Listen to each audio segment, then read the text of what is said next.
চলো আজকে একটি পদ্ম ফুল আঁকি। পদ্ম ফুল আঁকতে আমি একটি রাউন্ড ক্যানভাস নিয়েছি এবং আগে স্কেচ করে নিয়েছি। আমি প্রথমে ব্যাকগ্রাউন্ড কালারটা আগে করে নেব। আর ব্যাকগ্রাউন্ড কালারটাতে আমি গ্রিন এবং ব্ল্যাক কালারের সংমিশ্রণই করেছি। ক্যানভাস পেইন্টিংয়ে বা যে কোনো পেইন্টিংয়ে যদি রঙের মিশ্রণটা না রাখা হয় তাহলে আসলে রঙটা বেশি একটা ভালো দেখায় না যদি সরাসরি রং দেওয়া হয়। আর সেই জন্য আমি পুরো ভিডিওটা নিতে পারি না। আর এখানে কিন্তু ডিটেলসের কাজটা অনেক বেশি ছিল, তাই আমি ভিডিওটা শর্টেই নিয়েছি। আর ডিটেলসের কাজটা আসলে সুন্দর না হলে একটি ছবিকে জীবন্ত রূপ দেওয়া যায় না। আর আমি পদ্ম ফুলে ডিটেলসের কাজটা দেব না বলে এই তুলিতে একবারে 3টা রং হোয়াইট, মেজেন্ডা আর ইয়েলোটা একসাথে নিয়েই পদ্ম ফুলের পাতাটা করেছি। এরপরে আমি কিছু পানির ফোঁটা অ্যাড করব।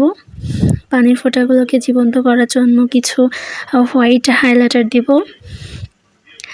আর তোমরা কিন্তু আমার পেজটাকে অবশ্যই ফলো করে দিও, যারা ভিডিওটি দেখছো একটি লাইক করে দিও।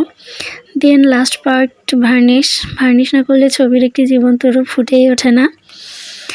সো আমি প্রত্যেকটা ক্যানভাসে কিন্তু ভার্নিশ করি না, যেগুলো অর্ডারের কাজ থাকে সেগুলোতেই করি। আর ভার্নিশ দেওয়ার পরে একটি ছবি খুবই গ্লসি দেখায়, একটি ন্যাচারাল রূপ নেয়। সেই জন্য আমি সবসময় ভার্নিশ ইউজ করি। তো দেখো কেমন হয়েছে ছবিটা আজকে।